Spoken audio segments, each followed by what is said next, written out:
Greetings, I am Zako Jacqueline Mashego, and today we are in Cape Town attending the Brave Movement G20 Data to Action workshop.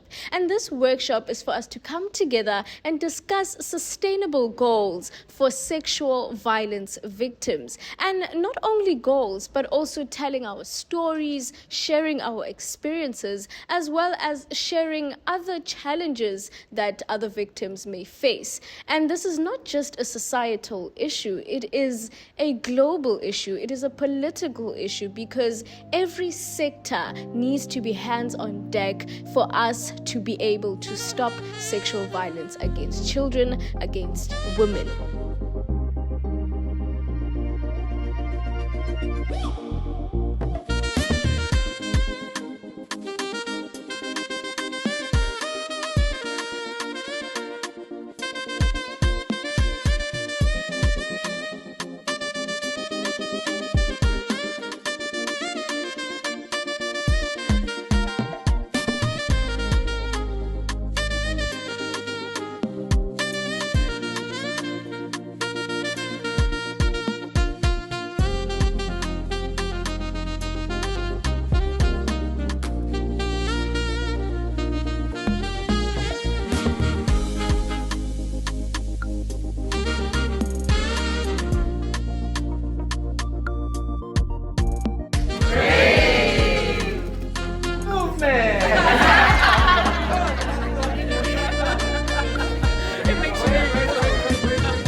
We're kind of letting kids grow themselves, raise themselves.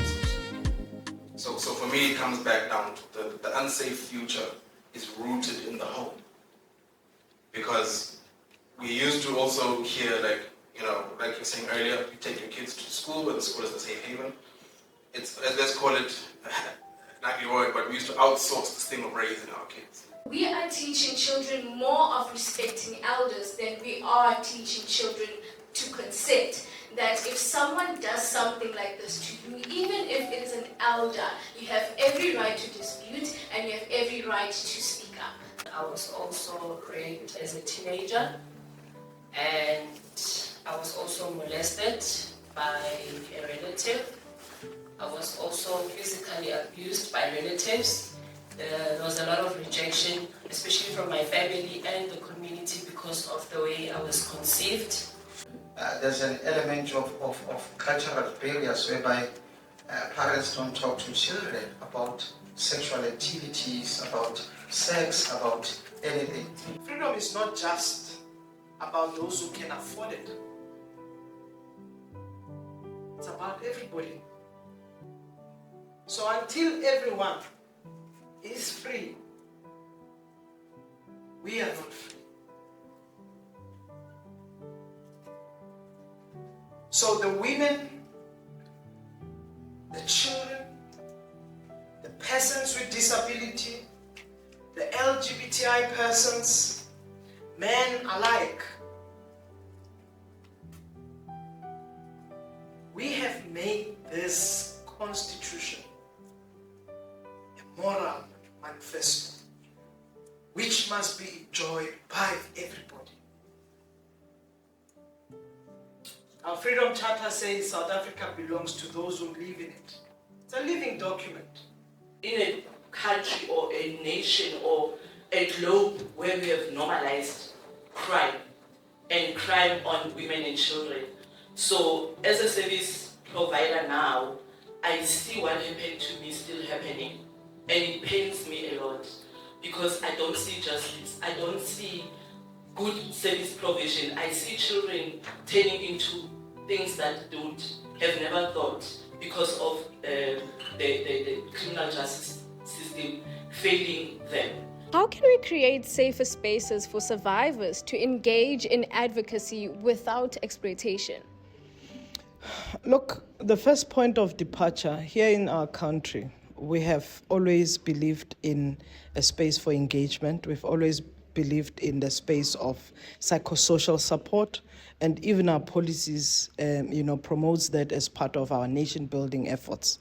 And this is why when you look at the work that is done by government through various departments like social development, but also through the work that is done by civil society organizations in the country, which then affords spaces for psychosocial support groups, but also for survivor healing. But in addition to this is the voice of survivors in our policy dialogues, in our community engagement, where we relate, giving feedback to communities. So the survivor, role and survivor's voice has built and formulated our policy. That's why our policies are responsive to the needs, and that's why our policies are in a way that speaks to how we've set up the one-stop centers, where survivors should not be going everywhere trying to actually address their own experience, but actually saying that we need support. Secondly, it's around prevention efforts.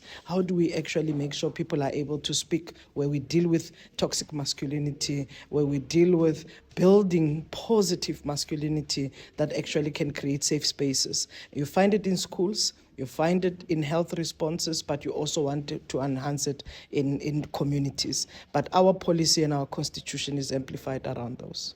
And lastly, Minister, how can African leaders leverage the 2025 G20 presidency to secure binding international commitments on child protection? This is a moment for Africa where the rest of the world recognizes that we are not just bystanders. We are also part of this global community that contributes to the economy, but also that contributes to the growth of the rest of the world. But leveraging means that we must be heard. Are we equal players, and do we have an opportunity?